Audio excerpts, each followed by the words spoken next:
Grab a cup of joe and gather round the hay bale with your hosts, Alicia from Country Mama Musings, Kacy from Ormsby Farms, Cayce from Boots and Bounty Homestead, Lisa from Yogi Hollow Farm, and Monica from Bland's Promised Land Ranch. Now, here they are. Hey, y'all. Hey.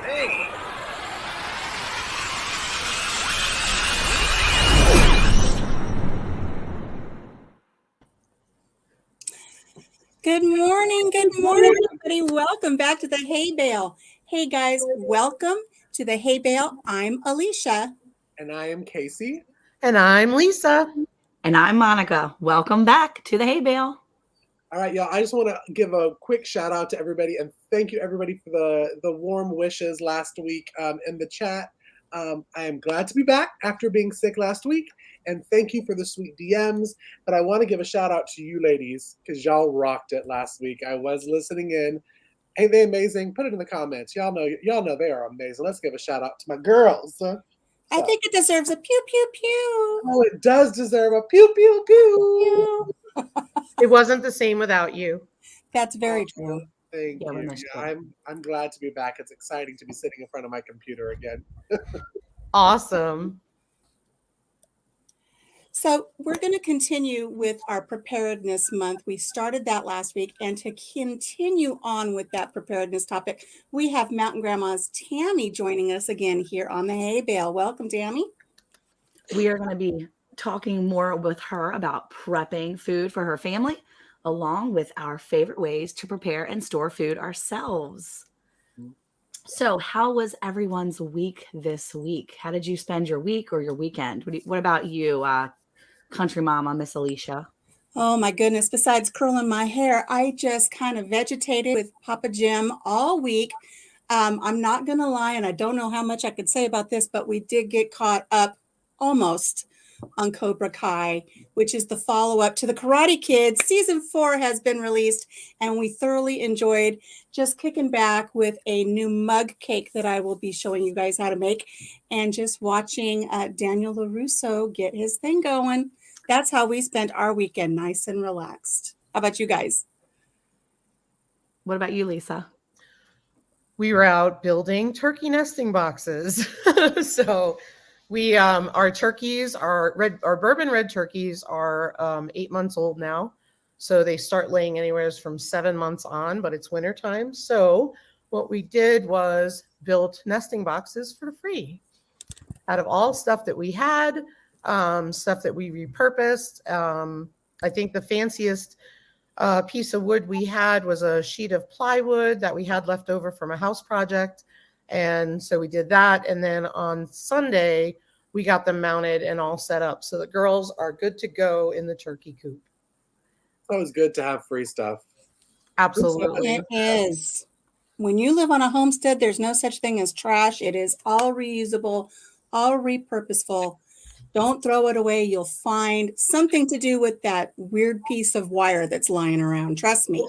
Funny thing, Alicia, I was thinking about you because this weekend we were back at the farm and I was going around taking pictures of stuff that either need to figure out something to do with or put it on Craigslist free.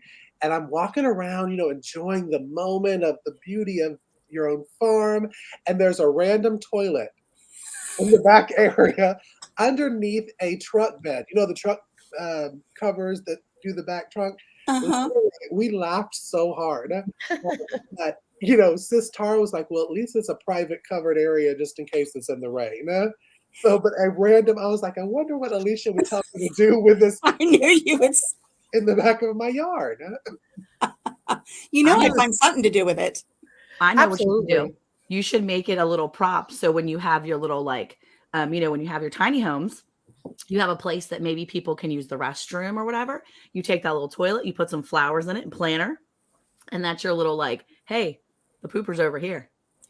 I think, Kacy, I'm going to go off of what Monica just said. And when you have all your little tiny homes set up, you should have a designated smoking area. Fill it full of sand and say, put your butts here. Yep. That's even better. I talked about it before, and we have 2 farm stores on the property. and they are piles of stuff we don't know what to do with. But when we need something, we go over to it. So even if you don't know what to do with it, Kacy, just take it and put it in a central location or in a location that's out of your way, right? And we have a lot of granite rock here. And so that's what we do is behind the turkeys, we have one store, and on the side of the garage is another. Thankfully, my neighbor is a firm believer in stores like we are. So, that's exactly what we did. And we just go over to the piles. And, I talked about it last week when you put the little piece of paneling, cattle panel that was cut and looked useless, it went right on that gate to keep Grant in. So that's what we did, was go right to the store. Guys, I normally don't have time to catch things in the chat, but I do have to say that our friends over at the Vineyard Chicks just gave Kacy another great idea for his random toilet. How many of us refer to our chicken eggs as butt nuggets? Use it as a nesting box in your chicken coop. The chickens can give you butt nuggets in your random toilet. I think that's great. That's awesome, you girls. That's awesome. Thank you for that, ladies. That was great. Yeah, that I'm actually looking at it, and I pulled it up because I never look at the chat either sometimes, but that nesting box, ingenious. If y'all see it on videos, I'll give y'all a shout out, but that I may have it as the butt nugget. That's it. Location. Now, Kacy, you're gonna have to go out and get like 4 more toilets. Just right. Well, give it time, Monica. I'm sure the next time I go to the farm and walk a little bit further, there may be another 4 toilets sitting out in the backyard. You're gonna be like the junkyard. You're gonna be like the junkyard guy. There's that guy again looking for toilets. I don't know what he's doing with them, but it's kind of weird. I'm kind of curious. I have to ask, and it seemed like a good point to be able to do so. What are some of the strangest things besides the toilet? Right? Because I don't know that we can top that. What are some of the strangest things you may have found on your property? And you may not have it. You know what I mean? Are you asking Kacy specifically or any of us? Any of you. Oh.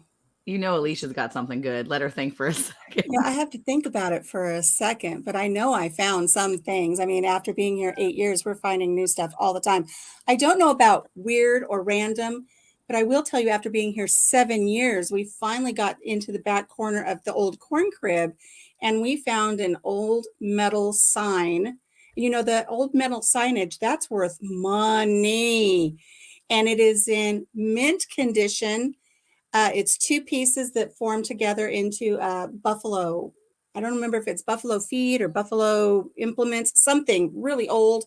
And I started looking it up online to see if it was worth any money. And then I said, I just put it in my chicken yard. I decorated my chicken yard with it. So it could be worth a lot of money, and I wouldn't know because it's art now.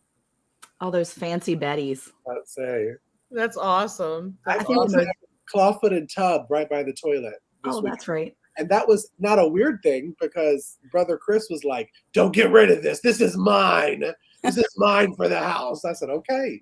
And it's actually still in really good condition. Dirty, but it was, the porcelain on the claw-footed tub, it's still pristine.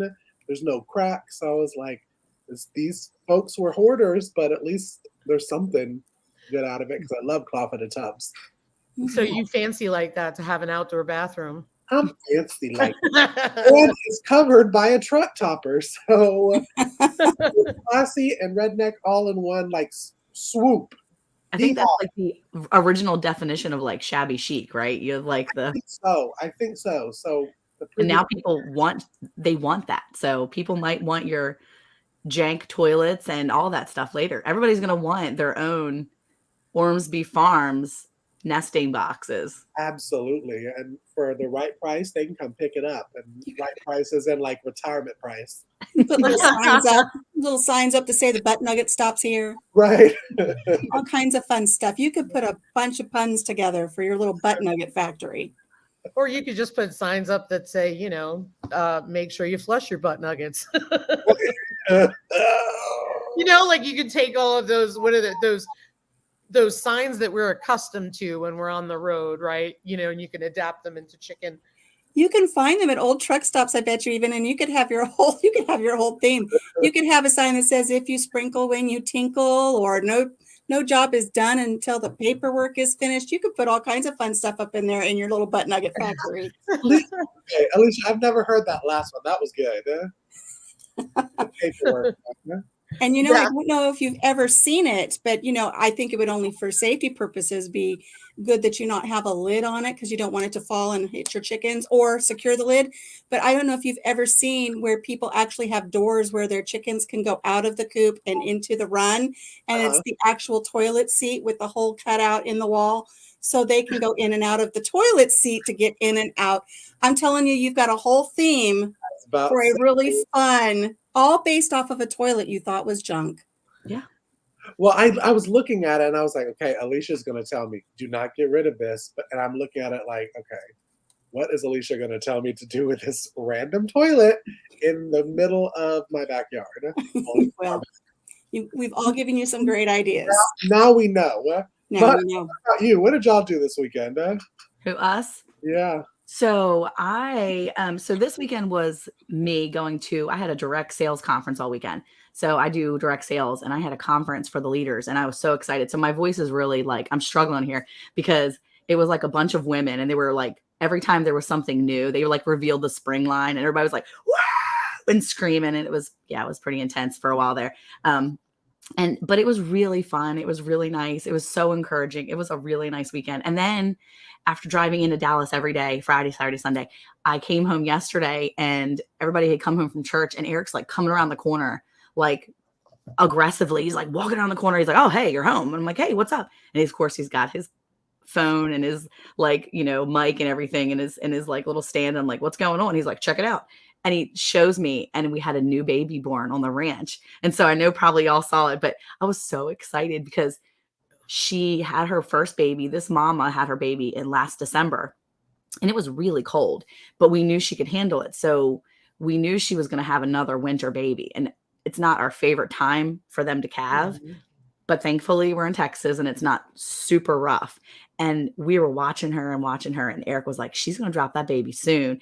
And no sooner did he say that. I mean, it was just a couple of days later, she was really ready. And so he watched, and sure enough, Abigail went to go feed the rabbits. And she was, I guess, like, hey, there's a white face, a little white bright dot down there by the back corner.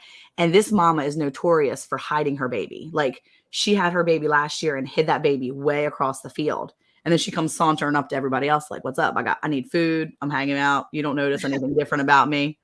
But anyway, she had her baby and it's a little girl calf and she's amazing. And she's so cute. I was so impressed by this mama. So that mama is a keeper for sure. And she's kind of bossy. Her name's Birdie and she's a cow. So that's the most random thing. But she's a great cow and she's a good mom. And I'm looking forward to this new little baby because she's adorable. So that capped off my weekend. So I'm very excited. So we had a good weekend and it ended perfectly. I want to know, Monica, now that she's had her baby, though, what will you call her? I don't know. I think there were some names being thrown around. I think you should change the mama's name to Decaffeinated. Well, her name is Birdie. But she has a son from last year and we named him Larry. So I call him Larry Birdie all the time. And he's got long legs and he's like really tall. And so it's Larry Birdie. And Abigail, my daughter, she's like, that's not his last name, Mom. That's his mom's name. I'm like, it's his last name, honey. It's his last name now. So it's Larry Birdie. So Larry Birdie's out. We still have Larry Birdie. He's only a year old, but I have no idea what we're going to name her, but I am very excited. And I'm sure there's going to be plenty of names thrown around the house in the next couple days. And in the chat, hopefully in the chat, somebody will throw some suggestions. Hey, give us some names. Definitely throw some in the chat and see. I'll have Eric peruse the chat later and see if he can figure out a good name. We need some ideas. That would be fun. Great idea. She's a beautiful calf. Thank you. I'm so excited. Bald-faced calves are beautiful. I think it amazes me. And they start calving in February here. And it blows my mind. I mean, because they sleep in trucks out in the field to watch the calving, because they've got huge herds and they keep them closer to the farm and the ranch. They call them ranches here. And so it's pretty wild because during that time of year, you can drive around and you'll see the whole process going on. And, it's days of being in a truck and watching calves It's just gorgeous. I love it. Well, I think it's good to know that you have some good calves that are winter hardy. And if you have a calf like Larry Birdie, he is massive now. He's got a nice thick mama. She's a big girl.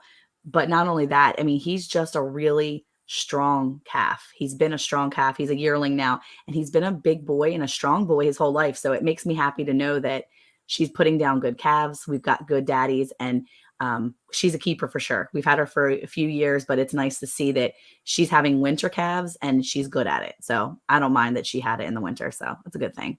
Monica, when do you and Eric actually start?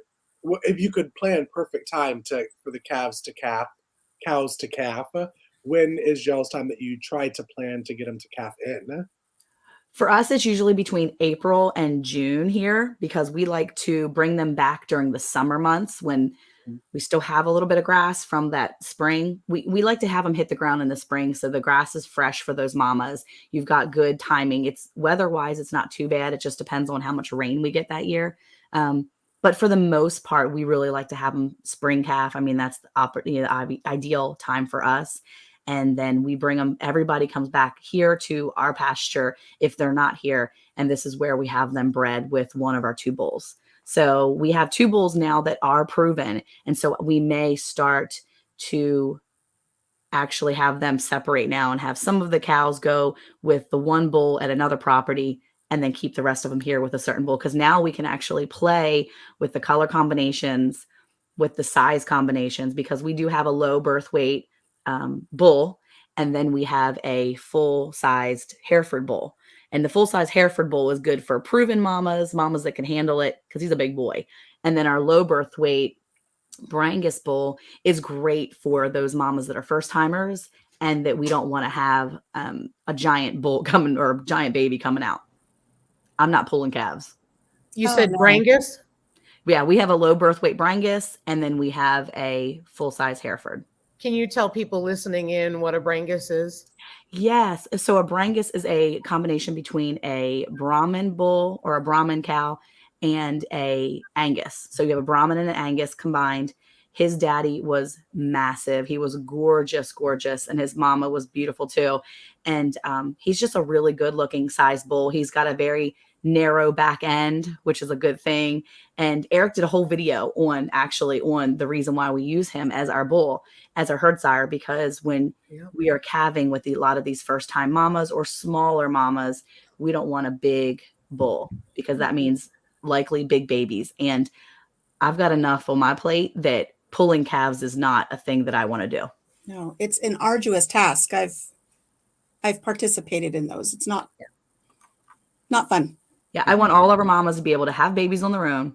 I'm like, look, if I did it, you can do it. Hang in there, chick.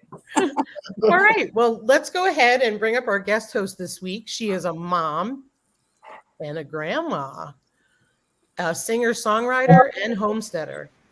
She joined us for a holiday episode of the podcast. And now that episode is the most highly downloaded episode of our first season.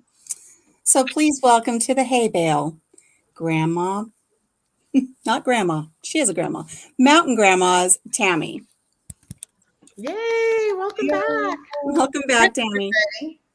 I apologize for that flood there. That's all right. I'm Grandma. I got excited. I was enjoying listening to all of you chat too, and I totally love the Vineyard Chicks idea, Kacy. Of my butt nugget nesting box. Yep. I probably should put it on a tea, right, Alicia? Butt nuggets, put it on a tea. Absolutely. Yeah. Absolutely. And congratulations on the baby calf, Monica. Thank you. I'm very happy about that. That's a great way to start the new year. Right. How fun. Yeah. Tammy, speaking of New Year's, how was your holiday and your New Year's? I mean, we haven't seen you since you were on the holiday episode. Yeah.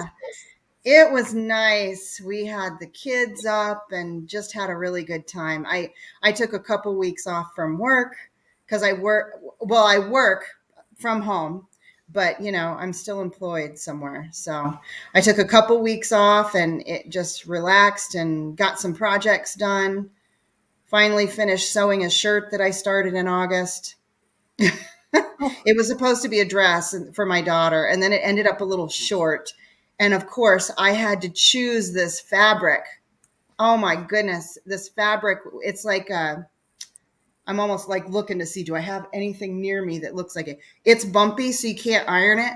You know, it's one of those naturally, gosh, what's the best way to describe? I videoed the process because I was going to do a pattern review, but I couldn't use like interfacing because you're not supposed to iron this fabric. I should have tried maybe some sew-on interfacing or something, but I didn't, and it made it all the more complicated. So I am the kind of person who I like to have many projects. And so I'll have all these projects, but I won't move on. So I have not sewn anything, and I love to sew, but I have not allowed myself to sew anything else because this dress that is now a shirt was not done. So it was like one challenge after the other with this shirt. Oh my goodness. But I finally got that sucker done. So pretty happy about that. And of course, you know, the grandbabies make Christmas so fun. That's the kids. That's what makes it. They're just awesome. Yes. Mm-hmm. Kids are great. When Eric and I first got married, we had a couple of Christmases without kids. Mm-hmm. And after like our second Christmas, he like sat there and he looked at me. He's like, yeah, this is kind of boring. You want to have kids? I was like, yeah, we should probably maybe do that. Let's just go. Let's start with one or two. That was literally the conversation. We had it on Christmas morning. He was like, this is kind of boring. This isn't very fun. We should probably have kids. Yeah. And you did. We did. And then you did, and you did, and you, yeah. You did I it. envy you though. That's my one regret in life is I should have had more kids. Well, Eric's go big or go home, I guess. He was ready for Texas well before we were here in Texas. Yeah, so how many kids do you actually have? So we have 4 kids. And how many grands? Grandkids, we have 7 grandkids. 7, and so you have 4 kids and 7 grandkids. Yeah. That's awesome. Yeah, and it is. We love our grandbabies, and there's some of them we don't get to see as much, which is a bummer. But you know what I've learned from us doing YouTube? So my grandkids, especially the older ones, we don't get to see as much. They watch our YouTube videos, and so they're really getting to. I love that. Yes, and my daughter told me, our oldest, she told me that she had picked Lainey, my granddaughter, up from school, and she heard her in the back of the car, you know, in our car seat, and she's like, "Are you listening to Grandma and Grandpa's YouTube?" And she's like, "Yes." She was listening to that "Mary, Did You Know" song that we did. Oh, and that. I think, you know, we don't get to spend a lot of time with them, so it's helping them know who we are, and it's just awesome. I mean, I just learned this over the holidays, and I was like, oh my goodness. And we had our teenage grandson who was texting, you know, my husband and stuff. And it's just really neat. They're getting to know us. Maybe you could ask them what things they want to see on your farm, or what things they want to see. Good idea. I mean, ask them the grandkids for some footage, and then you can do a video and say this was inspired by such and such. You know, people love to hear their names. Yeah. Giving your grandbabies and your kids a shout out. It's so fun. It's such a nice thing. I mean, I know my mom, she sometimes watches. She doesn't always watch. She says she binges us at the last minute. You know, I'll binge watch a lot of your videos, but you know, I like to. It's nice. It's a nice resource for a family that is so far away. Yeah. So it's great that you have that. And what a great way for your grandkids to kind of hear your voice. And we've never, so we this is the only social media that we do. We've never done Facebook, or remember back in the day with that MySpace thing. We never did that. We've never done Instagram. Oh, I love Pinterest though. Let me, you know, I'm a project person, so love that. But I mean, you don't really interact with people there. So this is really the only thing we've done. And I just discovered that it's really cool. Like I knew I was creating kind of like a vlog, you know, for the kids and things. And I wanted to share some of my herbal stuff, and so that they had, you know, that information and our songs, you know, but, I never realized that the other kids that we don't get to see, grandbabies, would be watching us and really getting to know us that way. It's really cool. It's a great tool to have. And I know I have a grandson who's 15 and he's into his techie stuff. He's not going to listen to me about what's happening here at the farm, but he did contact me the other day. He says, I watched you do this video about repurposing dryer sheets. He goes, I'd watch more of that. You need to do more of those. It's like, okay, duly noted. I will see what I can repurpose around the house and make a video just for you. Yeah, that was good feedback. It is. It's nice to get the feedback, especially from a younger generation. And like you said, it's so great that the grandkids are watching. And so I'm really happy that your grandkids are doing that with you. That's great. That's so Yeah. sweet. Well, Tammy, funny story. We've talked about this off the podcast, but when we were promoting you for the Christmas episode, remember I told you, I was like, you have an Instagram, right? Because I've been tagging you on Instagram. Yeah. And find out that it was a totally different person. For people listening and in the chat, that mountain grandma finally texted me back on Instagram. Who are you? Sorry, wrong mountain grandma. But I just thought it was funny for you to know that your twin on Instagram is actually responded back. That is funny. Is she in the chat? Is she in the chat today? Well, look. She came in. I'm just joking. She came in just to hear her name, Cayce. She was like, Right. "Oh, I texted him back. I DM'd him finally. He's going to say my name." Yeah. Hey, Tammy, what other hobbies? You said you like to start all these projects. What other hobbies do you find yourself interested in the most? So I like to make soap and lotions. I make my own soap and I make my own lotions. I try to be, as toxin free as possible. Don't get me wrong. I do like fragrances. I like essential oils too, but I also make candles. So I have the fragrances and when you make your own stuff, you can control like how much of a smell is in there. And so I took myself off that. I've made my own deodorant. I've made my own hair oil, our body wash, all of this kind of stuff. So that's like one of my hobbies. All that kind of fits into a thing. And then, of course, you all know I like to garden.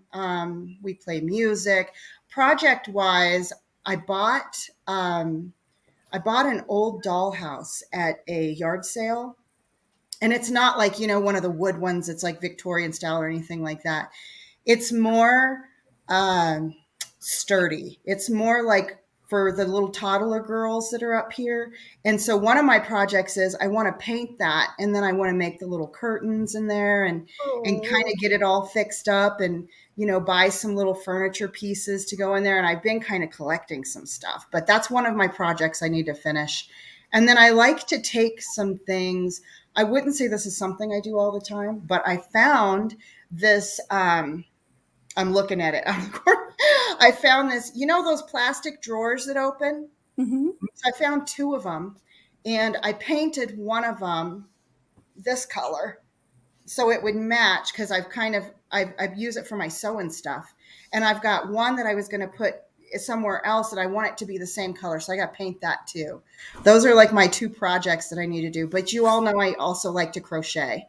So I crochet as well. I'm just always busy doing something. I know we've got 3 crocheters up on the panel. Monica, do you crochet? I do not crochet. That is not my thing. Not your thing. We're going to get Kacy crocheting. Yeah, I can cross stitch. I can do a little cross stitch. Like, that's fun too. That's been fun. But I don't have time for anything right now besides just like I think. And then I do the herbal medicine stuff. So I do I make a pain oil that I'm really happy with. I make my own teas.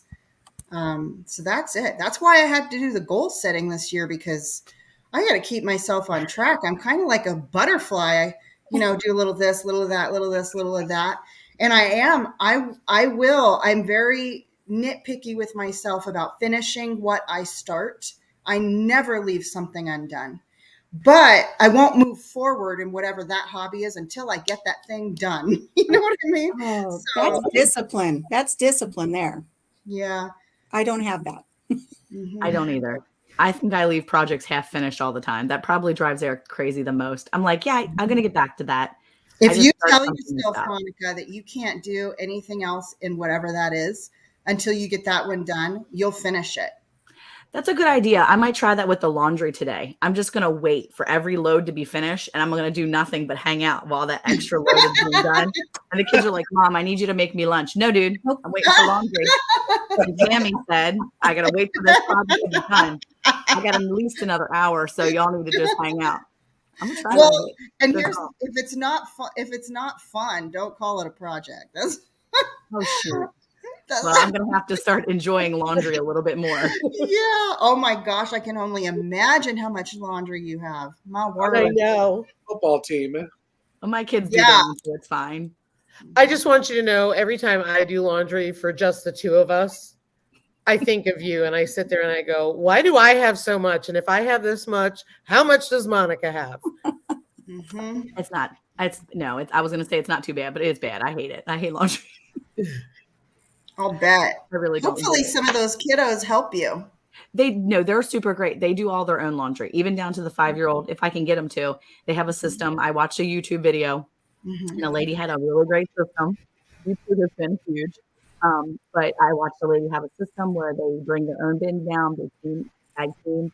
It's fantastic. They're able to tag team each other and help each other go Mm-hmm. get their laundry done, and they have a system with it. So they take their days and do it that way. It's really nice. So now I have to say, I really like when you were talking about all your different projects, you know, because we have YouTube channels, but I didn't know you had all these different projects. You don't video all these different things. I mean, I know you do the tincture or the, you know, the oil things and some of that, you know, holistic, the herbal stuff, and your prepping books and all those things and your songs and all that.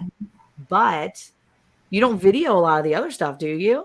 No, I haven't. No, and that's have one of the plans things to? I need to work on is videoing things, because I do the canning, I do the dehydrating food, I, you know, do all of these food preservation things and storage things and kind of, you know, prepping in general. And I don't video I have not videoed any of that stuff yet. So. Well, Tammy, what got you into, because, you know, I do candles and soaps too. What got you into wanting to do your own soaps and your own lotions and that kind of stuff? So I started with the soaps and the lotions. If I like something, I want to be able to make it myself. That's kind of what it boils down to. But I didn't want to buy something that I guess I had purchased a couple of supposedly organic, you know, products, and yeah, and I just wasn't. I thought I could do better than that. That's what it boils down to, and it sounded fun to me, so I just started doing that. And even when I used to work a lot, I would still allow myself time to go in the kitchen and make soaps, and then it ended up being a side hustle, and to a certain extent, it took a little bit of the fun out of it for me. But I like candles, so I like to make my own candles. And I found like a really good blend that works, and which wicks I like, and all of that. I'll have to do a video on that soon. But yeah, let's do a video on that, because you can just DM me after that with your favorite wicks and stuff. I will because it's, you know, there's so many little things I could do as a side hustle, but while I'm fully employed, I want to enjoy my life. I don't, you know, YouTube might be my main, and I'm not generating any money on my channel yet, but this is work too. You guys know that it's fun, but it takes time, and there is work involved. And so everything else I want to leave for myself to have fun for now, and maybe do something with that later. But there's a lot of candle businesses out there, and there's always room for another one, you know, and that's the same for your soaps, your lotions. Some of the stuff that I do, like the herbs and whatnot, they really are my own blends. And, you know, I tend to nerd out on things. So for example, I make my own face cream and my own eye cream. I don't necessarily just use my own stuff all the time, because this is my face. If I will allow myself to put chemicals on my face, I got to live with this face, hopefully for another 50 years. I want to live to be over 100. But So, but I do nerd it. So like I'm thinking, okay, what do I want to do? I want to rebuild the matrix. I want to, for my eyes, like I want to lighten under my eye. I want to, what decreases fluid. So you can do, if anybody's out there and you want to make like an eye oil or an eye cream, put some chamomile and some cypress essential oil in there. And that's a really great combo. That's what I do for my eye cream. Oh, you could throw in some, oh gosh, what's it called? Shoot, it's in a Christmas song. Something in myrrh. Frankincense, that's what it is. Frankincense is really good for your skin too. But anyhow, so I did that, and green tea for like a soap.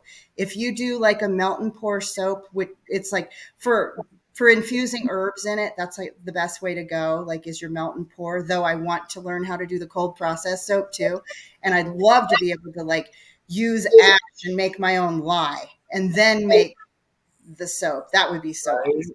Yeah, because think about it. What if lye wasn't available? Just saying. What if you wanted to be totally self-sufficient and be able to make your own soap with lye? And hey, Kacy, I see you shaking your head. I'll bet she knows how to do it. I only heard about it probably 2 weeks ago, and I was like, I did not know that you can make your own lye. And I can't remember who it was. We may have been talking to somebody, or I don't know. It was a gentleman. Was it Chuck? It may have been Chuck.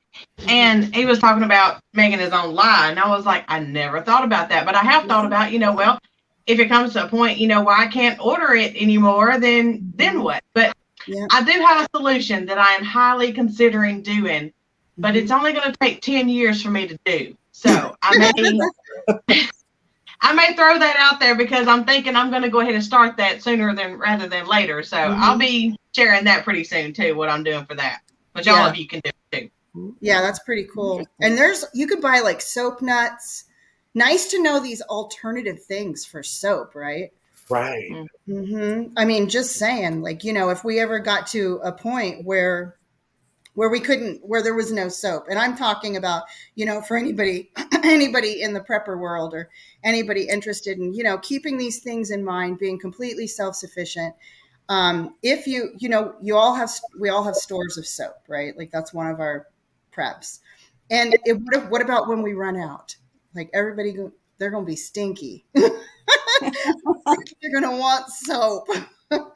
I mean, and it's a safety issue, health and safety issue too. So, well, that's what's so great when you do your cold process or your hot process, and you cut off your bars. There's always those little end pieces. You save them, make them into little rounds. Get your hands wet and shape all of those little end pieces into little balls of soap and put them away. And in my bathroom upstairs here, that's what I have. I have a big glass jar of where I just used all of the ends from when I used to make soap. They're not going to smell as pretty as they did when I made them 4 years ago. But if we're in a situation where we don't have soap, not that I haven't made tons and oodles of it, but you never know. I've always got those kind of stashed aside. They will still do the job. They just might not smell as pretty. Yeah. And I'm known to buy things, even if I haven't started working on things. For example, the soap. I have everything that I need, and I made a batch. I didn't do it correctly. It turned out really bad. Thank you, Kacy, for your help. It was awful. But I know what I did wrong. So that's the really cool part. So now I just need to clean up this mess here so I can get set up and everything. But I'm known to, if I have a project that I want to do, I buy all the supplies and I have it on hand. So that's part of my prepping, because if I don't have the time to do it right now, I have all the stuff that I need. I have the printed instructions with it. So I'm ready to go if I need to do it. I'll figure it out. That's right. And I'm glad you bring instructions off too, because by the time it comes to that point where, we have to do stuff on our own, there may not be YouTube, there may not be internet when it gets to that point. So either learn now or, stock your library prepper, your prepper library to have those books to where you know how to do all that stuff and be ready to do all that stuff. Now is the learning time, not wait until it's time to do it. Yeah, absolutely. Yeah. I agree with that, Kacy. I actually have a video coming out Wednesday about stocking up your homesteading library. and actual books or printed out pages. There's a collaboration too. It's hashtag Prepper Library Challenge. And so put that on there, and it's in a collaboration that several of the homesteader channels did. We're talking about their book stuff that they have, what they want to get. Tammy, that's the one Tammy did, right? Is that the one you did? Yeah. It wasn't my collaboration, but I did a video for that. Yeah. Bushcraft Family did it, and Tammy did one of them. But this is where my book hoarding comes in handy. Because I have nothing but I love nothing but a hardcover book. I am not a fan of soft cover. I do have plenty, but that's the thing. Like, all my animal care books are books. They're not Kindle. They're not electronic. They are books. And why do I do that? Because there is nothing like thumbing through a book to be able to find what you need on farrowing, on an injury, on what have you. It's harder on a Kindle. It just doesn't make sense to me. I'll tell you, I got this book. Brother Chris bought it for me maybe 2 Christmases ago. And some of my friends laugh at me because they're like, why do you have the encyclopedia of country living? But I'm telling you, this encyclopedia, I'm looking at it right now. It's huge. But you can flip to a page and it has anything you would need to know on animals, building coops, seeds, making soaps, candles. It's so important to have that just in case anything was to happen. I mean, we're talking about, preparedness month here on the hay bale. Those are some important things to prepare, not just stock up on food or this or that. Stock up on some good, knowledgeable how-to books on things that you may want to learn in the future. Yeah, even something as basic as your bread recipes. And I remember when we first started going into this whole mess back in 2020, I had shared with a friend, make sure you get all of your ingredients to bake your bread and make sure you have your recipes out and ready. You can put them aside, but make sure you write them out or print them out. And she's like, oh no, I have it saved on my computer. And I thought, you need to make sure you have it ready. And I said, also make sure you have those ingredients at hand. And she says, oh no, my husband works at a store. I don't have to worry about it.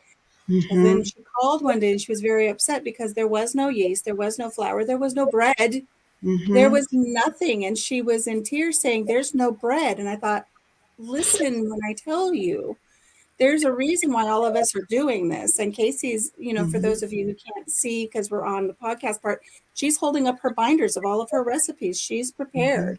So I know that we're going to be talking a little bit later on about some of these preparations we go through. But since I'm talking about the bread, I have my bundles of flour in 5-gallon buckets with the recipe written on each one. So there's never any question, because heaven forbid if I get sick and my family needs bread, I've got it up here, but I've got it with all those bundles of flour and everything that I need to make the bread. That's a great idea. Yeah. Good idea. I love that. And yes, we're definitely going to be talking about that more. So I want to just say, now that Tammy is checked back into the hay bale, we want to do some of our weekly shout outs and thanks. Yes, Kacy. A big thanks to our producer Mods for helping us out by answering the questions that are over in the chat.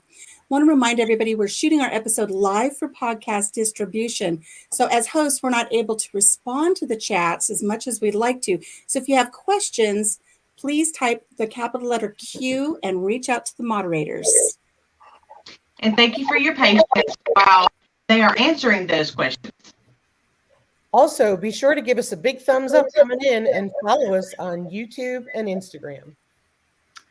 Okay, so we talked a little bit about the prepping part of it. And I agree, having those books is super handy. When we first moved here to Texas, I grabbed that big, I don't know the name of it. Maybe it's the book you're talking about, but it's a paperback. It's this giant book. And it's like, I have that one. The old ways of homesteading. You showed it on your video. And Eric was like, yeah, we should grab that. And my kids were like, what in the world? And my sister was like, that's kind of a cool book, because my sister is also a fellow book hoarder, or we call them bookkeepers, Lisa. Keeper sounds much better. You can explain the word keeper and preparer to your husband better. So there you go. I am a book prepper. So that's a nice big thick book. Oh my gosh. Yeah, that's nice. That is wild.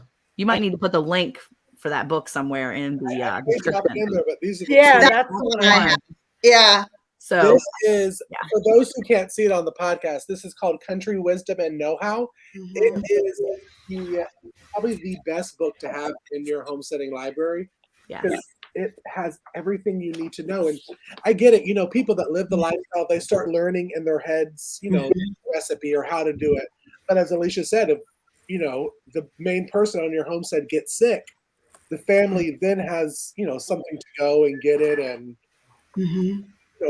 go back and learn how to do it themselves. So Yeah, you don't want everybody scrambling. Yeah. Is there any way that you could post a few links to these books maybe after the podcast is over in the description box here on YouTube so that people can come find it that way? So once we're done today, you can come back, check out the description box, and those links should be there to some of these books that we've used. Maybe even we can put some of our own favorite prepping books in there that we have on our, in our own libraries. That might be a good resource for people who are looking, as well as go to that hashtag that, Yes. a lot of other preppers are using. So we talk about preparing, having books. What are your favorite ways to preserve food? I have to say, for myself, I'm totally jealous of all the cans. I always see everybody pressure canning. I still have yet to jump in there, but I do like to can. And I have to say, dehydrating is kind of like fun for me. I like to look at it and check it. I don't have a fancy dehydrator. I watched Mennonite Farmhouse describe her 2 different dehydrators, and I'm like, I need that big dehydrator now. But I will say, I just dehydrated my celery. I had 5 giant, massive, gorgeous heads of celery, and I finally dehydrated them, and it made me so happy. And I got a jar that was, a small little mason jar, but it was still exciting. And I wrote the date on it, and I showed everybody, look, I have dehydrated celery. And my children and people were like, what are you going to use it for? I'm like, soup. If I need to soup. And they're like, what do you use celery? And I'm like, well, that's the thing. I don't use celery all the time in my soups or things because I don't always have it. But now I have it. So dehydrating has been huge for me. I love to dehydrate. What about you, Lady Boots up there? What is your favorite way to preserve? Well, of course, behind me here, for you guys that can't see, I actually am in my pantry. This is where I work from. So behind me, I have all of my pressure canned items, all of my water bath items. I love doing that because that's really all I grew up doing. It wasn't until probably just in the last couple of years, I learned about fermenting and, other ways to preserve, like salt curing, sugar curing.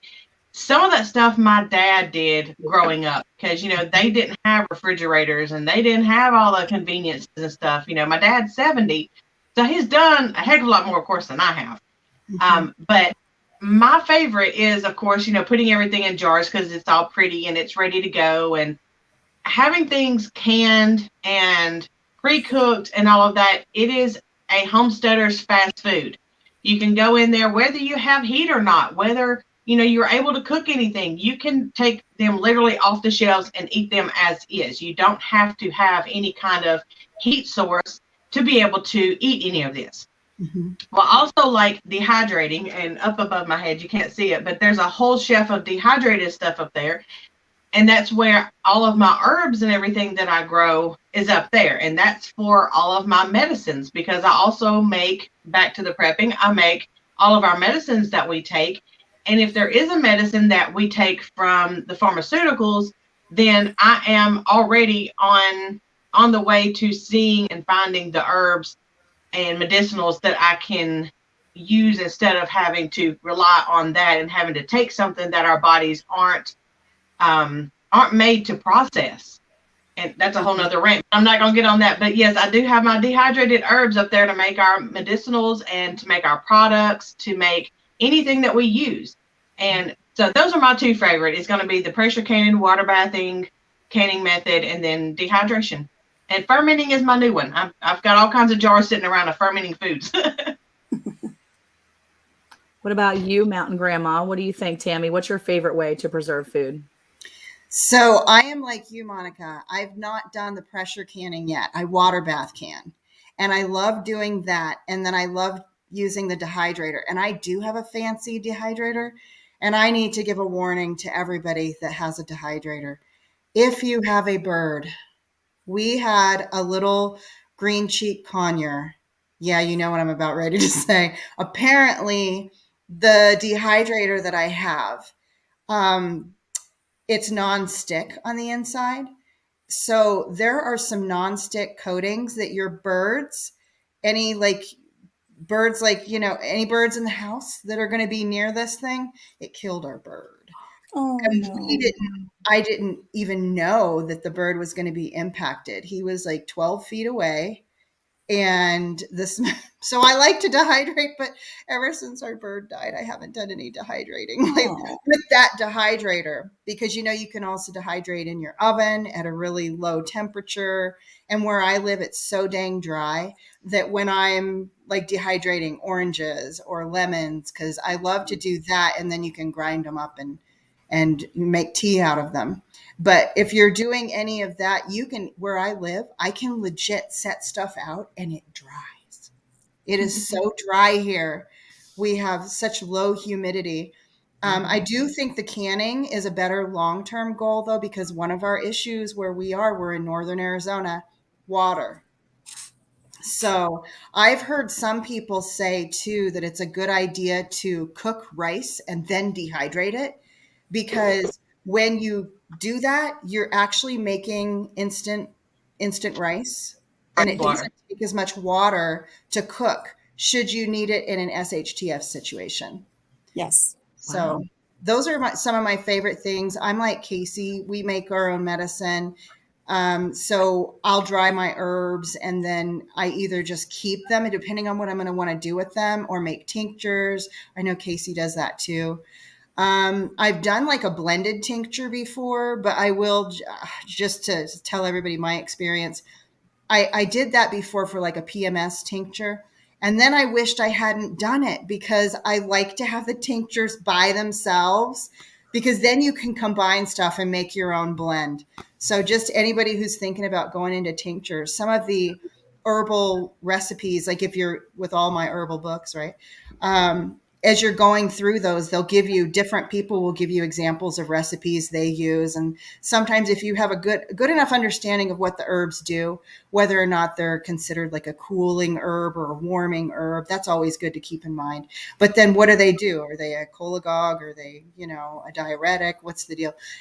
You can supplement other herbs in, but they'll say you can make this as a tea or a tincture. So don't just blend it up, have them separate and then add them later. Mm-hmm. And that makes sense, because if you think about it, so many of us react to things differently. Mm-hmm. So you may need to adapt your blend to the person you're giving it to. Is that correct? Right? Yep. Yep. Absolutely. We have a store like 30 minutes away from us where she sells pre-mixed different things, and she'll call it like breathe or relax or calm or sleep. It's just a one-word thing. But the bad thing about that is it's got like 10 different things in there, and she's selling it to people.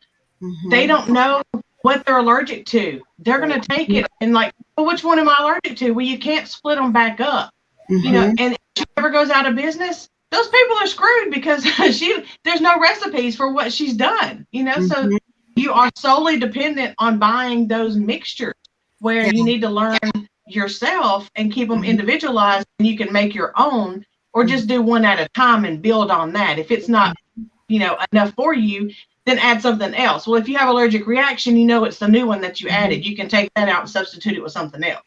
So it's really bad idea to do combinations like that. Unless, if it's your own and you want to do a combination for yourself, limit it to the little 1 ounce bottle. But when you're making your tinctures, have them all separate. For sure.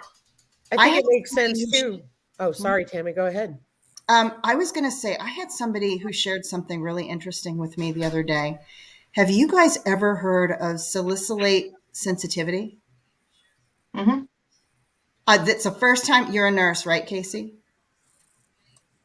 Is that like celiac?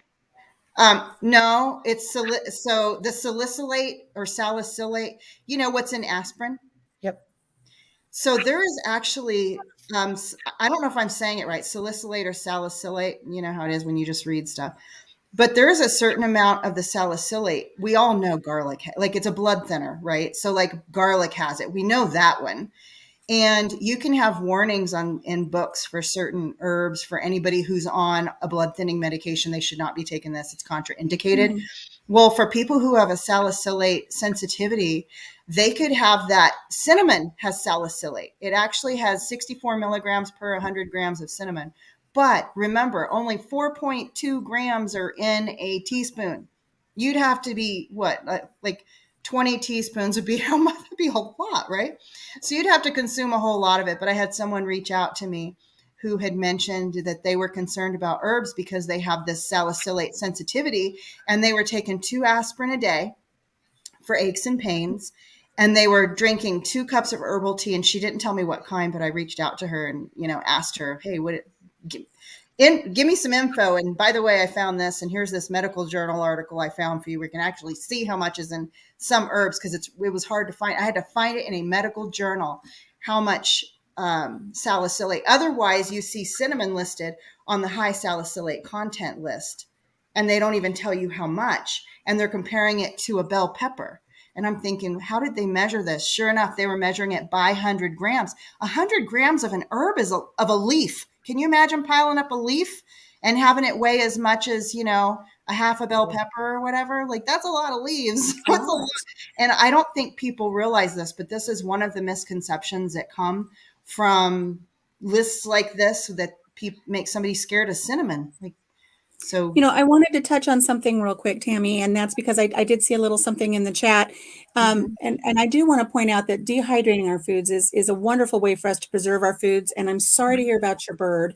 And the Vineyard Chick asked if it will kill your bird, won't it harm us? And I just want to remind them, birds have very, very sensitive respiratory systems. Yes. The same would go for your oven. Anytime that you put your oven on the self-clean mode, you want to make sure that you don't have birds or small animals in that area, because they have those sensitive respiratory issues. And birds were even used like down in the coal mines for miners, because if there was something that maybe you couldn't sense, the birds pick it up in those very sensitive respiratory systems. And when you go down into a coal mine, if the bird's dead, you better get out of there, because that bird has picked up on something that will potentially be hazardous to you. I think with the dehydrators, it's the nonstick coating. Yeah, make sure you're in a well-ventilated area. I really don't think it's going to harm us humans, but just make sure that, you don't have any little children or anybody with respiratory issues, or your small animals where you're going to be dehydrating, just to be on the safe side. Not that every dehydrator is going to do that, but we don't want to scare people away from using a dehydrator heater. But it is a great public service announcement to let them know that that is a potential risk. And I still I'm getting my dehydrator out. I want to start using it again. I didn't quit using it because I thought it was bad for me. I quit using it because I was heartbroken over my bird. Oh, of course. But birds are sensitive to, if you get your house sprayed for pesticides, you can't spray anywhere around a bird. If they had a cage, you wouldn't want to spray within 5 feet of their cage even. But you could have nonstick coated cookware in your kitchen. The difference and they say that could actually take your bird out by cooking a meal in the kitchen. You come out of the kitchen into your dining room, wherever you have the bird, and notice he's not at the perch, but down at the bottom of the cage. That birds are very, very sensitive. And it's nothing that's bad for us. I mean, right. Well, I know that some people were concerned about that. Yeah, Lisa, I'm what glad about you saw that. Lisa, how do you like to preserve your food for putting up? Well, I have not pressure canned either. I did buy a pressure canner, and I haven't. A little intimidated by it, and with our altitude, it is a quite lengthy process. Quite honestly, I watch all these folks canning for so many minutes, and ours is like an hour and something. Quite honestly, and so excuse me. And so one of the things we've done is bought the freeze dryer. I've been dehydrating a lot, and I've really enjoyed it. A lot of Monica was talking about celery, and quite honestly, I have taken my celery that I've dehydrated and I've put it in water and thrown it in my roasted chicken, because I had it. The point was, I didn't need to go to the store. I had it on hand. I've thrown it in soups. I've thrown it in tuna salad. Oh, tuna. So I've really been doing a lot of dehydrating because here what we do is buy what we call a bulk produce box from Black Hills Bulk. And so that's a great way of getting organic produce. But where there's only 2 of us, so when we get this huge box, you don't know what you're going to get. So I may get 2, clumps of celery. I may get 4 butternut squash, fruit, all that stuff. So when we get it, I try to dehydrate what we cannot eat right away. But we're really looking to the freeze dryer, and that's because of the longer term storage and not having to condition things like you do when you dehydrate. It's just, to me, it's going to be a lot quicker, and it's going to preserve things for a heck of a lot longer. So that's why we want to do it, because you can literally just take your leftovers and instead of throwing them in the freezer, spread them on a tray, put them in the freeze dryer, throw an oxygen absorber in a Mylar bag, and you're good to go for 15 years or more. Right. That's awesome. I predict that next year, by this time next year, Lisa's going to be like, I've got this big, beautiful box, and this is going in the freeze dryer, and this is going in the dehydrator, and the butternut squash is going to go into the pressure canner, and she's going to have all of them going, and she's just going to be a preserving wizard in her kitchen. She's going to get there.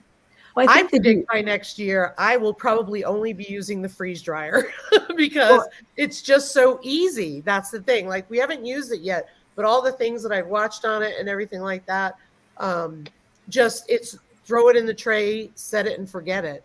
So I don't have to sit there and worry about canning lids. I don't have to worry about getting supplies. I just need electricity.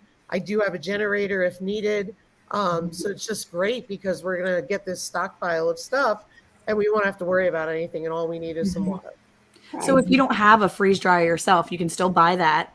You can buy freeze dried foods online. You can find it places. So that's a good thing too. Freeze drying preserves the more nutrients, right? That's the most, yes. Out of all the preserving methods, I believe that's the most, 95%, it keeps the nutrients in. Thank you. Oh. The best way to say it. So that's the best way to preserve food because it keeps the majority of the nutrients versus, necessarily doing other things where you cook it or whatever. So freeze drying is a great alternative to the other, some of the other ways to do it. But if you don't have a freeze dryer, which everybody is jealous of your freeze dryer back there, Lisa. I am. I've seen a few comments roll through in the chat, and I completely agree. We see your freeze dryer back there, and it's on my list for sure.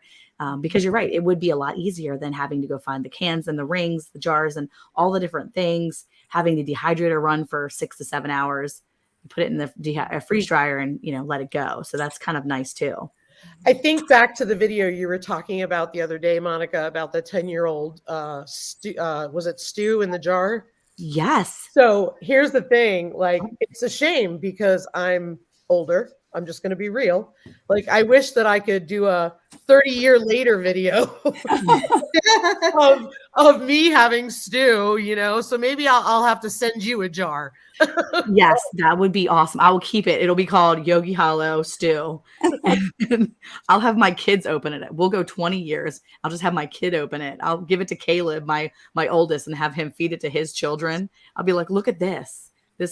I think that's cool that, there are some different ways that we can preserve. And it's nice to see that people are trying this. We opened up a few of our cans. We bought the Augustin Farms, and we bought a couple of different freeze dried 10, the number 10 cans. We've got them stored up of a couple of different things. I tried out the potato soup one day.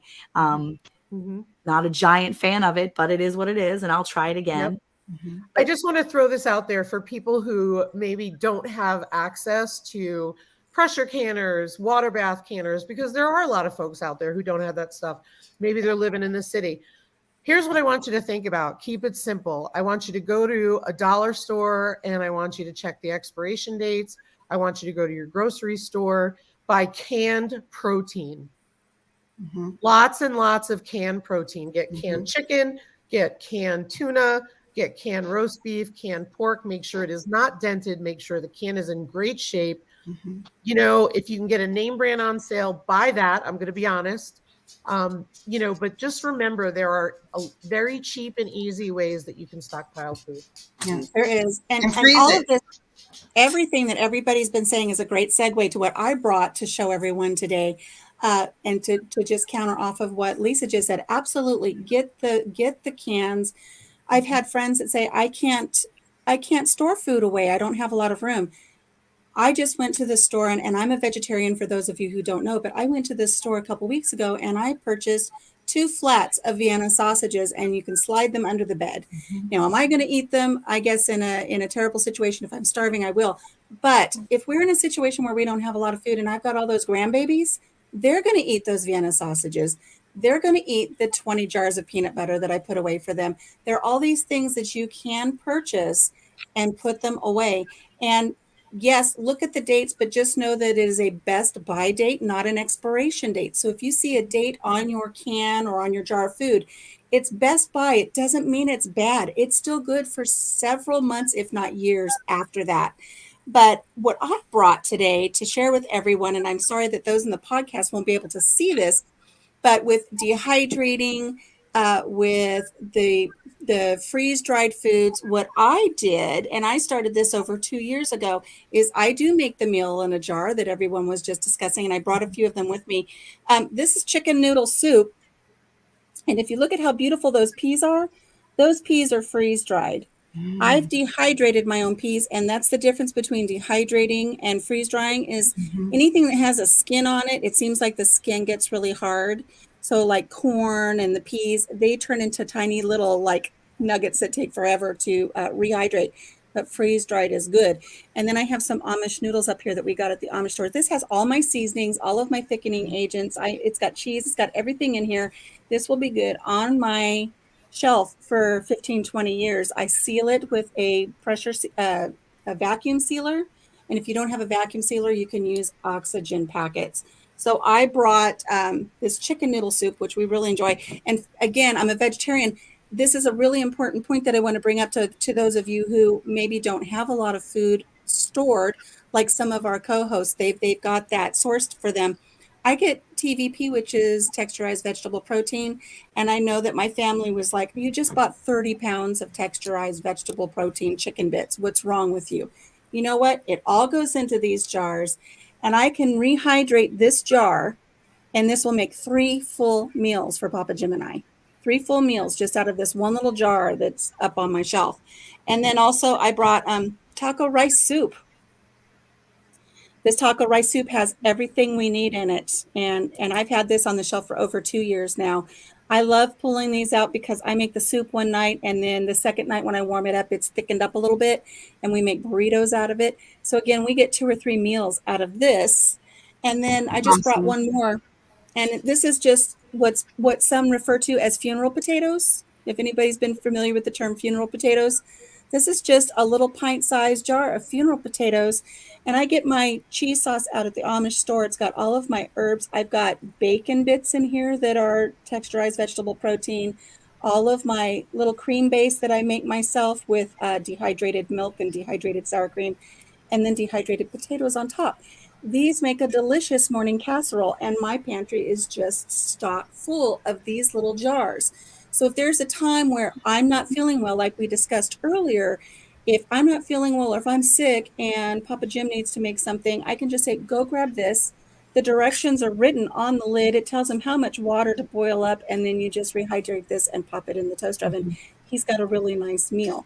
So I don't know. I have oodles and oodles, beef stew and chicken pot pie and That is macaroni and awesome. all kinds of wonderful things. My family turned their nose at them at first, but after my boys have come over, after I make one, they're like, Mom, this is really good. And I'm hoping that, heaven forbid, when I pass on, I'm still going to have this in my pantry and my kids are going to have it, and it will still be good. I'm hoping I have 20 or 30 years left, but this is still good. And I cannot say enough about how much I really enjoy making these meals in a jar. For those of you who can't dehydrate, who can't do the freeze drying, Monica said Augustin Farms. Now, Augustin Farms, they have shuttered their warehouse to the public, but you can still get some things at Walmart, Sam's Club, and online through those avenues. But be mindful that when a big company like that kind of shutters, it kind of lets you know something's going on. So don't panic, but be prepared. Get your freeze-dried vegetables. In this taco soup here, we have freeze-dried cheddar cheese that we got from Augustin Farms. So I think just about every jar that I brought up today has a component from Augustin Farms. And you may look at that and say, oh my gosh, $24 for a number 10 can of bell peppers. That's insane. Like Monica said, you can take 3-4 big heads of celery and it's going to come down to this much when you dehydrate it. When you get that big number 10 can of bell peppers, little diced bell peppers, that's a lot of bell peppers. I guarantee you, if you go to the store and spend $1 a piece on each bell pepper and then put the time into dehydrating them, you far more than the $25 than that number 10 can is. Exactly. So I have plenty of that, but I'm still buying it because you just never know what's going to happen. So look into the Augustin Farms. I do enjoy the quality of their product. And also on Amazon, they have sales on their product. I picked up broccoli, dehydrated broccoli, and cheddar powder. So it just was really great because you can get that. And the cheddar powder was a huge can for $16. And I think the broccoli was $23. So if you keep an eye on Amazon, you can find these deals. And just to show you guys here that can see it on YouTube, she's talking about dehydrating the soups, and having those multiple meals in one jar. Just a comparison, if you're worried about space, here is some of our canned stew. Already just a meal in a jar, but it would be one meal. And I actually opened 2 of these to feel, to have a really decent meal for me, Stephen, and the 2 kids. So for 2 jars is 1 meal for us. Whereas she's talking about freeze-dried or dehydrated foods, it's a lot smaller, and you can see the difference here on this live.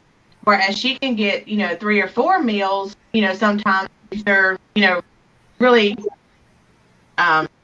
conscious about what they're eating and stuff. Whereas this is already prepared, but it may take me 2 jars. So that's why I have so much here, is because it is ready to go. Hers is a little more compact. So, that's an option as well if you're worried about storage. The freeze drying and dehydrating stuff like Alicia's doing would be a better suit probably for you guys that would need the storage rather than having these prepared. Other than, she would have to rehydrate hers, mine would be ready to go. So it's all in. You can do both, have both options, whether you need to cook it or whether you don't. You can have both options. Cayce's is ready to go. Mine has to rehydrate in boiling water for 30 minutes. But one thing I'm really looking forward to is now that I get 3 meals out of this, I'm looking forward to making this one is taco rice soup.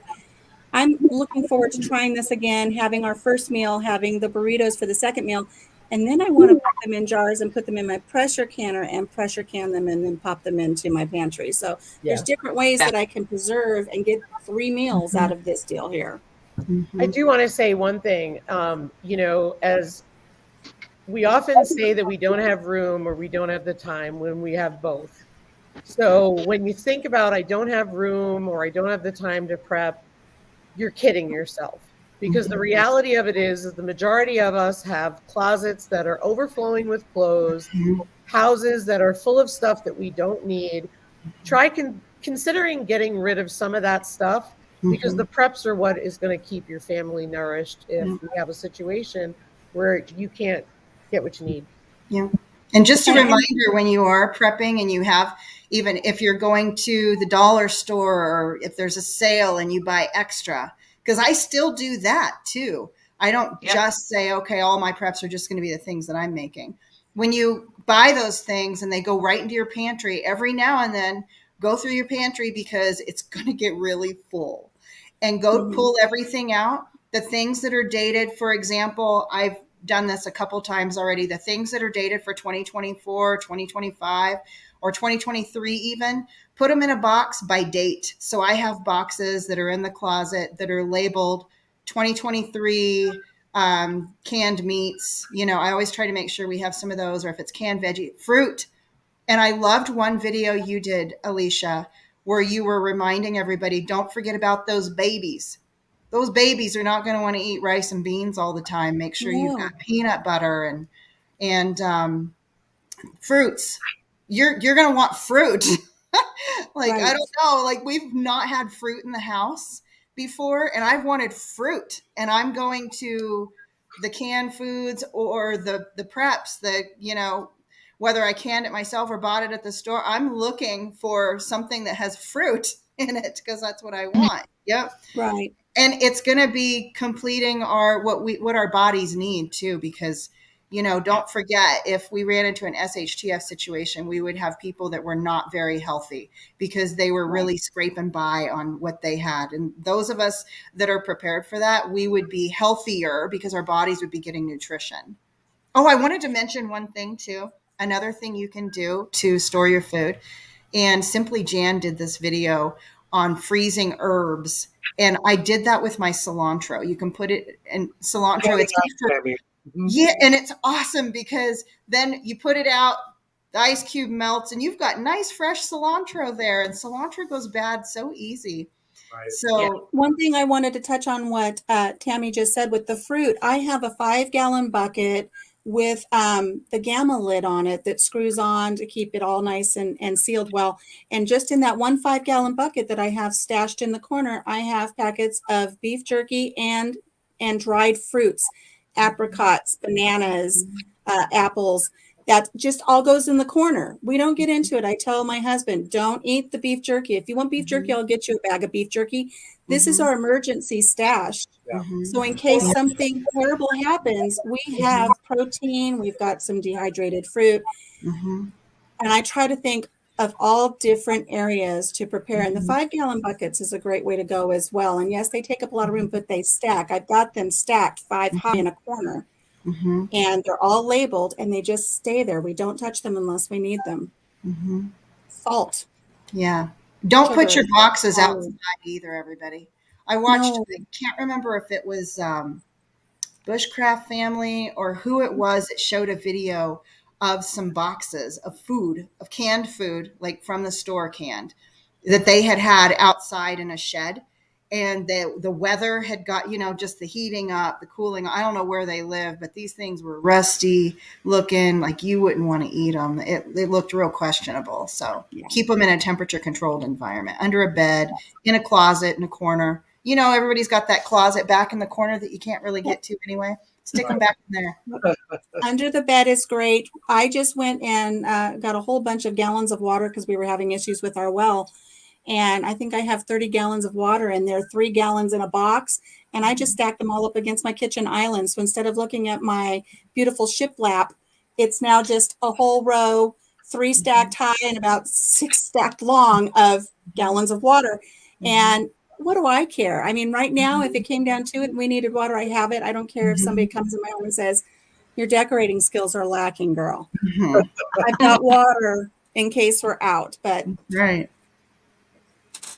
I will be pressure canning some water and stashing that away as well. I do that. Your Pressure list can this year. if I have my pressure canner going and I have like say 5 pints or something, I'll stick 2 or 3 more of water in there. And my daddy was like, why are you wasting those jars? I'm like, it's just water. It's not going to hurt anything to have it. So that's how I fill up, if I cook a big pot of stew or chili or something like that and I have a bunch left over, then I will pressure can that and maybe only have 5 pints out of it. And I'll just fill the rest up with water and just stick it in there and then just, pressure can it all together. Because water don't have a time frame on it. Just put it in there. And then it's sterilized. It's sterilized. So if you need it for wound care, you've got it. Plus, you're going to need water to rehydrate those vegetables. If water is there, and if there's a problem with getting fresh or clean water, you're going to need it. That's one of the things you need to think about too. Is it's great to have all the different types of alternatives handy to you, because if you're in a situation where you don't have water that's easily accessed, and that's one of the things that I think of all the time. I can have all these freeze-dried foods, but I definitely need things, because if I don't have water, then they're just freeze-dried and you're just going to be chomping on. And that's what prompted me, Monica, to build my own Berkey water filtration system. So we're not able to get those here in Iowa. So I built my own. And if we do have one of those hit the fan situations, I've got a creek a quarter mile away. We can go get creek water. I could put it through that water filtration system and I can have the water we need here at the farm. Yeah, that's smart. So I did a video on that. If anybody wants to check that out, it is a great thing to have. I've seen that one. It's a good one. It's on my list of I things saw to that do. too. I bought the Berkey, so we have it. I still have it in the box, and I got 2 extra filters. No, use it. Get it out. Use Tammy. it. Got to use that. Yeah, in California use it. and Iowa, you cannot get them. And the reason you cannot get them, it's not that there's a problem with them. Iowa and California have these specific tests that have to be performed and submitted to the state.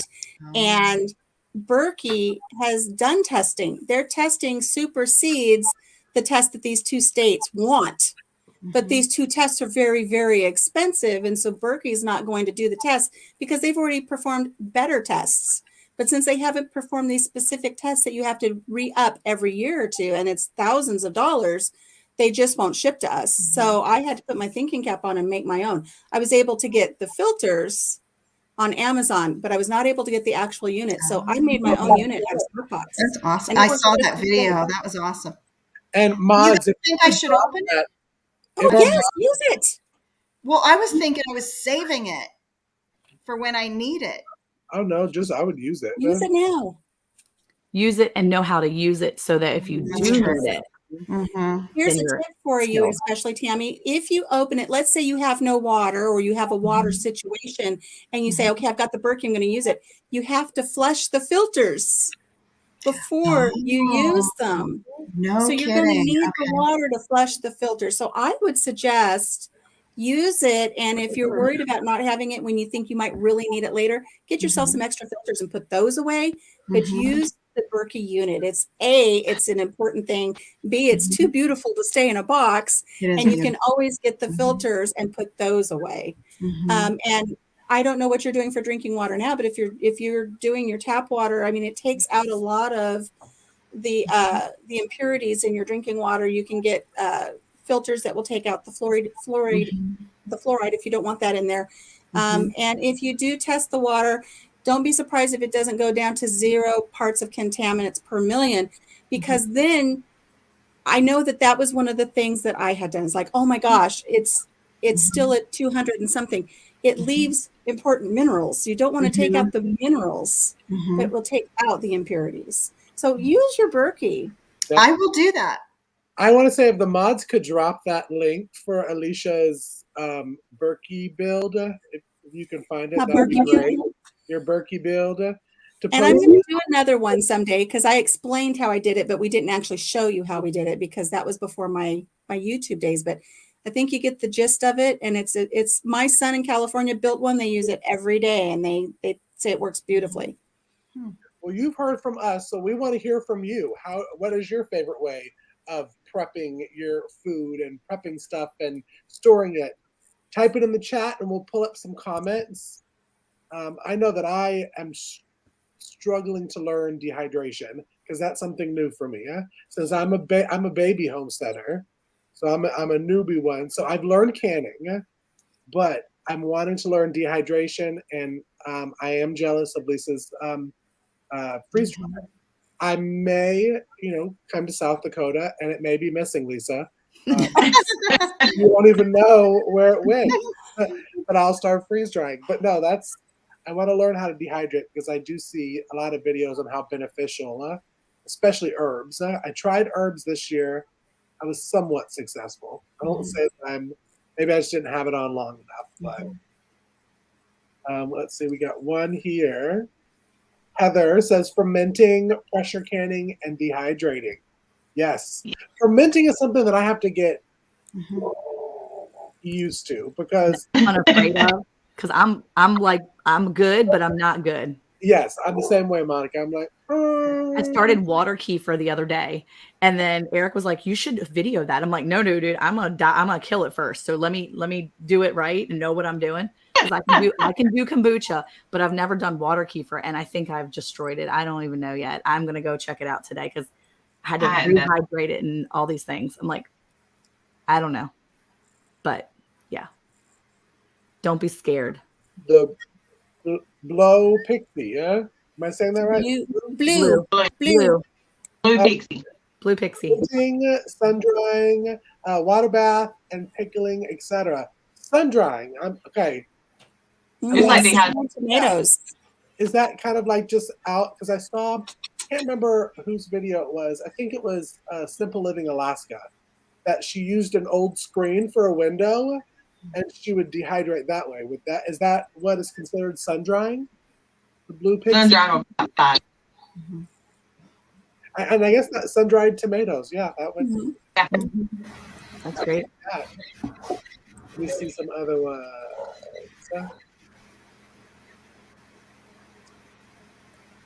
Vacuum sealing and canning is all that I know so far, but I find myself in a community full of knowledge. That is so true.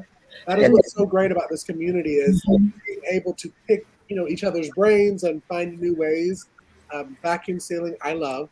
I'm kind of a freezer addict, and I have to get myself off of that. If the grid was to go down, you don't got your freezers. So I've started canning all of my meats. I think, Kacy, I learned that from you on one of your videos. Taking out the meats from your freezer and canning it, because it lasts longer, and it may not look prettier, but it tastes fine. I've actually tasted it. You look at it, you're like, oh, did I do something wrong? Yeah, and I think Jason brings up a really good point about the vacuum sealing, because we do a lot of that as well. Excuse me. We do a lot of that as well, and it's really, really helpful. And it keeps all your items fresh. Right. And for those of you who don't have a food saver to do the vacuum sealing, you can use a brake bleeder. If you have the caps to put on top of your jars that will create that seal, instead of using your food saver attachment, you can use a brake bleeder, and you use the brake bleeder to remove the air. It does work. That's what I do with my jars too. I really like the vacuum. Well, I have the vacuum sealer portion, but I really enjoy using the vacuum sealer. But it's good to know about the brake bleeder, if I can get it out. Well, Eric says he likes to have meat ready without putting it in cans. Do y'all know what he's talking about?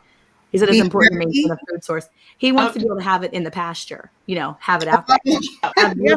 Because when you have animals, for instance, quail, rabbit, I know it sounds heartless sometimes for some of these, but when you have meat that's living and you come into a situation where you need meat, it's not on your shelves, you need that protein, you can go to your pasture and grab the meat and handle it that way. And I mean, it's not always people's favorite, but I guess even in Alicia's situation, if she needed to, you got to do what you got to do. My boys know how to field dress a squirrel. Exactly. Your family is important. And when it comes down to it, you'll do what you need to do. The squirrels will go before my chickens do. I love my chickens. And Monica, let's be real. When we come down to a situation like that, be prepared to protect your animals. Exactly. Because that's when everybody will suddenly come around and have no problem taking care of being a homesteader.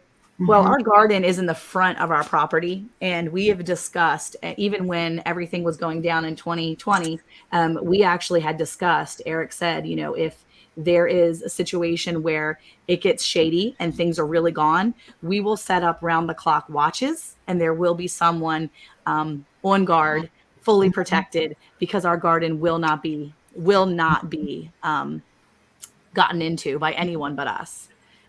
So yeah, needless to say, we had already discussed that so that we know how it's going to go down if we need to protect our family and what we have here. So we have as well. Yeah, it's important to do that. My grandma actually told me a story. They had a dairy farm and a garden, a huge garden. And that's exactly what they had to do during the Depression. They had to stand out there and guard what they had, with a shotgun. Yep. Pine Tree Hill is talking about vacuum sealing your flour. I do that as well. I ration out what I need for each loaf of bread, and I put it in my bags, and then I put it in my my vacuum seal bags, and I tuck it in the 5-gallon buckets. So, and again, the recipe is there. If somebody needs to pull that out, they know how to bake the bread. An important thing I want to point out, though, to everybody who's listening or watching is regarding the vacuum sealing, don't vacuum seal sugar. Just don't do it. You'll end up with a solid brick of sugar that you will never be able to chip away at. Don't vacuum seal your sugar. That would not be good. Well, if you go out and buy the bags of beans or rice or anything like that, that's what we do is we put it in like half-gallon or gallon jars with the wide mouth, And that's how we vacuum seal it, because, you know, your family's got to eat, but also them critters is going to have to eat too. So think about that. You know, if you have fields and stuff around you, if you're out in the middle of nowhere with the critters want to get warm and they want to find something to eat too. So either keep them in boxes or something, like plastic totes or 5-gallon buckets or something, if you can't get them out of the plastic bags, or just, you know, pour them into a container like that where they can't chew through it. Now, I know certain little critters can chew through plastic boxes. I have had that happen before. If they get really desperate, they will. So we always take ours out because we have a vacuum sealer, and we put them in like 1/2-gallon jars and store them that way. And it's resealable, so you can take out a 1/2 cup if you want to make a 1/2 cup, and then, you know, just put it back on there and re-vacuum seal it. That's right. And, you know, every time you go to the store, you may not see the canning jars for the water bath canning or for the pressure canning. You may not be able to find the pint jars or the quart jars in your area, but you might find the 1/2-gallon jars, and they're just as cost effective. Every time I go to the store, if I see a box of 1/2-gallon jars, I grab them, because I do exactly what Kacy is saying. We put the rice in there. We put our dehydrated potatoes in there. We put our beans in there, and we stack those on the shelf. And that way we have them, as opposed to having them where something can get into them. You'll always find a purpose for them. So it's better to have them than to say, oh my gosh, there's 20 pounds of rice that a mouse just got into, and I thought it was going to be okay, and it's not, when you could have put it in the jars. Exactly. And you can always replant the beans and get more. That's right. That's exactly true. Well, y'all, thank you so much for commenting in the comment below. That was some great ways of that you store your food. And we're going to talk a little bit now about our sponsors. If you're enjoying topics here on Round the Hay Bale, be sure to scan the QR code on the screen to download previous episodes and much, much more. Also, you can learn more about our sponsor for Round the Hay Bale, which is American Crafted Catalog, as you see here on the screen. It began with one simple question: is there a place to buy goods online from small farms and homesteads? And that innocent question came from Brandy from Farm and Animals. And by the end of the day, the homesteading community was at work. The ACC believe that working together as a community gives us a louder voice in the marketplace, and they are delighted to bring you the very first edition of the catalog. For more information on the American Crafted Catalog, visit the QR code on the screen. So we're going to talk now about, we've got some weekly updates, what all we've been doing here on our own respective homesteads. And I wanted to share with you, we've got the thumbnail up here now. We were overdue for caring for our pellet stove. We use a pellet stove here on the homestead as a backup heat source. And we had a very, very cold snap blow through here, and we had wind chills of negative 31 degrees. So 31 degrees below zero was the wind chill. And our stove stopped working. So we had a clog in the auger. And before we could do that, this is just part 1 of 3 of how we did our pellet stove maintenance. So this week I will be highlighting on my channel the pellet stove T-cap cleanout, which is very important for safety reasons. We'll be following that up with how to fix an auger clog on your own, and also how to properly care for the burn box and everything for your pellet stove. So that's what's coming up over the next week on Country Mama Musings. Let me just say, negative 31, us in the South, I know comprende. That's the wind chill factor. But it's still bitterly cold. And on Ormsby Farm, I'm really excited because we have a couple of videos coming out this week, but next week is when our family's reality show is coming back to YouTube. Yes. And we're doing it as a marathon for 4 weeks straight of all the seasons. So we're really excited that the 18th of January, which will be not this week, but next Tuesday, we are going to start with season 1 and go through all of our seasons. So I'm excited Awesome. to put that back to the reality show. Looking forward to that. Fun. So we are going to be having our live tonight. This is our Monday night live at 5 p.m. Central. We just sit and chat. We talk about upcoming news, which we have something we want to announce tonight. talk about what's going on, what we've got planned, what we've been doing, that kind of thing, just a week review. And then for the week, I've got, I have a sewing project coming up, which if you follow us on Instagram, you'll know that I had a sewing project. I wanted you guys to guess what I was making. So that video is going to be coming out this week of what I made. And then I've got a recipe that I'm going to be doing, an air fryer recipe. And I think I'm going to start doing air fryer Fridays and do an air fryer recipe on Fridays, because a lot of people have been, commenting back to me on the one that I did. I got one too. I don't know how to use it. I don't know what I'm doing. I want recipes. So I think I'm going to do 1 or 2 recipes using it a week, but especially on Friday. And then we're also bringing back our Fiber Saturday. So on Saturday, I'm doing a video, if I have one available, from my subscribers, and you guys can chime in as well. You can either email me recipes or mail a hard copy to me, and I will do a video doing your recipe and giving you the shout out and sending the, putting the recipe in the description and putting it away to save for later to possibly be put in a cookbook. So I think that's all we've got going on. We will be dancing live Saturday night as well. So that's our weekend review. She's busy. She's a busy girl. Busy girl. Busy. So what we have is today we released our build of the DIY turkey nesting boxes, completely made out of all repurposed, recycled materials. Didn't cost us a dime, and we spent our Saturday doing that. So really shows the process from start to finish. And then later on in the week, we will be posting how we installed them on the turkey coop. So that'll be something good. And then we will also have our live Friday night. And I may have a smattering of some other videos during the week, depending on the weather. Nice. Okay, so we are going to have Gagne Farms hang out with us on our Thursday night live. And we're going to talk, of course, to Eric and Candace. Candace is the chicken mama of Gagne Farms, and I'm super excited to chat with her. I absolutely love the fact that she has her own little channel, too. So we're going to talk to both of them about all the things that they have going on their farm, on their homestead.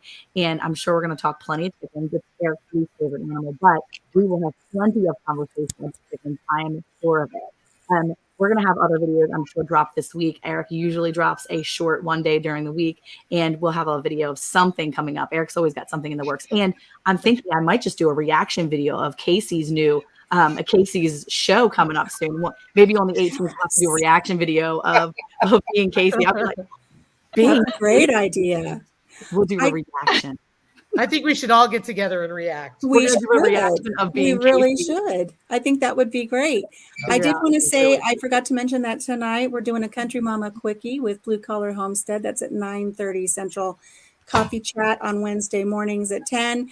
And then on Saturdays, Papa Jim and I are going to go live every Saturday so you can all see us stuff our cupcake, which is a new fun pinata challenge. So there's going to be prizes. There's going to be surprises. So come watch. I love the pinata challenge, Alicia. I think that is the coolest thing ever. Like the coolest idea to do that. I love that cupcake challenge. And now we're starting to look at the possibility of going to Branson. We've got a few destinations that we're considering. Did I say too much? Now people need to come see what it's all about. Yes. Check that out. That was a good idea. All right. Mm-hmm. So much fun. Mm-hmm. Okay, so I think that's pretty much everything that we're going to be doing. So be sure to scan the QR code to find out about all of these wonderful events that we have going on. All of the information you need for all of us will be in that QR code. So before we send you guys off, thank you, Tammy, for coming back and joining us around the hay bale again. We had a lot of fun this time. Happy to be here. Thank you for having me. We did. Now be sure to catch up with all of our previous episodes on Apple Podcast, Google Podcast, and Spotify. Now, next week, we're not going to have a guest host, and we're doing it just so we have us hay balers together. And tune in, and we're going to talk about important topics for homesteading and farmers. It's a really important topic. And that is a homestead first aid kit. So join us next week as we talk about how to prep your very own kit. Alrighty, friends. Thanks again for stopping by the hay bale. Thanks again to Tammy for joining us, and be sure to press the thumbs up and to subscribe and join us every week.